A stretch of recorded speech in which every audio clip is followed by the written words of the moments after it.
আমরা এখন আছি মাওয়া ঘাটে, পদ্মা নদীর পাড়ে, বিক্রমপুর পদ্মা হোটেল এন্ড রেস্টুরেন্টে।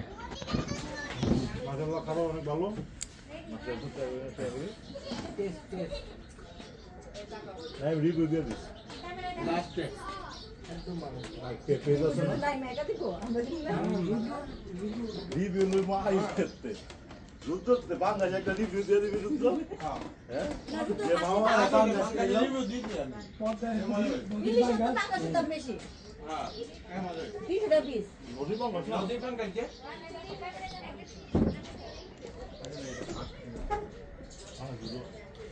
মজা ও আসি দাও, একটু আসো। না জিতু দাও তুমি তোমার রুদ্র